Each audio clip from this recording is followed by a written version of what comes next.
Bonsoir à tous et bienvenue dans notre édition régionale. Voici nos titres. Miss Guadeloupe.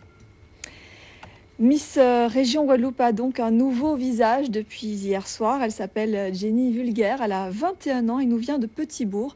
Elle était en compétition avec 11 autres candidates à la salle Robert-Loison au Moule. Clarisse Fortuné et Daniel Quérin ont assisté au sacre de notre nouvelle ambassadrice de charme. Voyez leur reportage. Et c'est Sarah Forestal du Lamentin qui a obtenu le prix de la première dauphine et Lovely Farouk Green des Abîmes qui est deuxième dauphine.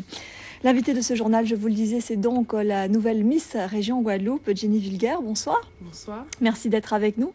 Alors, une jeune fille, lorsqu'elle se présente à une élection, a toujours, bien évidemment, l'espoir de gagner. Est-ce que vous avez cru à votre victoire ou bien avez-vous eu des moments de doute, notamment en découvrant vos autres partenaires ?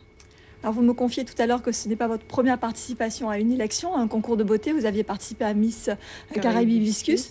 Vous n'aviez pas gagné le premier prix, en tout cas, vous avez été deuxième dauphine. C'était important de prendre cette revanche.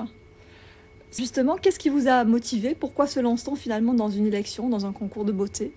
Alors, cette élection, bien sûr, c'est le ticket pour participer à Miss France. Miss France, c'était dès le départ dans votre tête? Oui.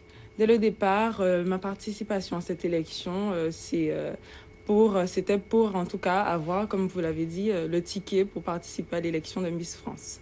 Alors, comment vous êtes-vous préparé? On a vu qu'il n'est pas toujours évident de s'exprimer en public. Comment vous avez fait pour être aussi à l'aise finalement? Eh bien, j'ai géré. Merci beaucoup d'être venu sur ce plateau. En tout cas, on vous souhaite bonne chance pour la suite. Merci. Et puis, soyez attentifs car le reportage qui suit va vous intéresser puisqu'on va parler de votre concurrente martiniquaise. Elle s'appelle Anaïs Corosine. Cette Lamentinoise de 22 ans a remporté l'élection donc de Miss Martinique. Elle a été élue hier soir à l'Atrium face à 13 autres candidates. Le reportage de Franck-Edmond Mariette et Michel Joseph.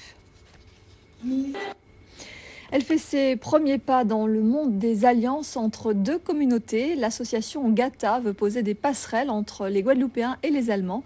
Elle propose aussi des cours dans les deux langues et des voyages en Allemagne. Ce matin, c'était la première sortie officielle de cette association de germanophiles.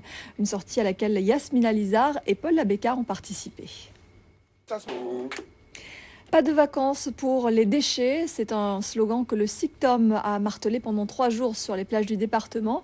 Les ambassadeurs du tri du syndicat intercommunal du traitement des ordures ménagères se sont installés sur la plage du Bourg à Sainte-Anne pour sensibiliser les vacanciers au tri sélectif. Le reportage de Sophie Vingada-Salon et Ludovic Guédu.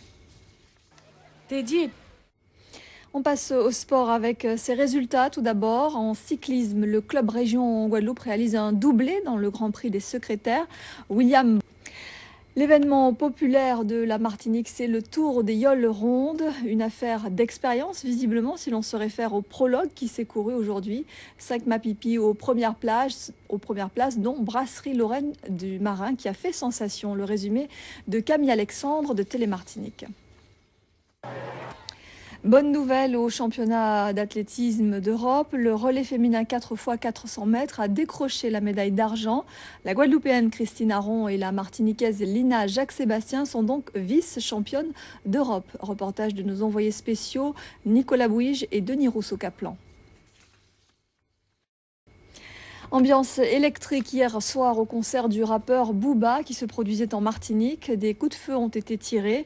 Des jeunes ont tenté de prendre d'assaut le stade Louis-Achille, mais au final, même si les organisateurs ont eu chaud, le spectacle a bien eu lieu. Le récit de Yannick Dulio et Olivier Nicolas Duclos. Un autre chanteur à présent qui ne provoquera sans doute pas les mêmes débordements, Francis Lalanne qui se lance dans le zouk. Le chanteur de variété française prépare son prochain album qui sortira le 15 août. Et son titre phare, La vie sans vous, est donc un zouk en créole. Le reportage de Kelly Pujard et Philippe Hernando qui l'ont suivi à Paris. Voilà, si vous voulez vous procurer donc cet album Blight Music, ce sera à partir du 15 août. C'est la fin de cette édition. Merci à vous de nous avoir suivis. À 20h05, votre soirée cinéma débute par La disparue de Deauville, un film de et avec Sophie Marceau. Puis à 20h45, Les poupées russes de Cédric Lapiche. Nous on se retrouve demain à 19h pour de nouvelles infos. D'ici là, passez une très belle soirée. Toulouse.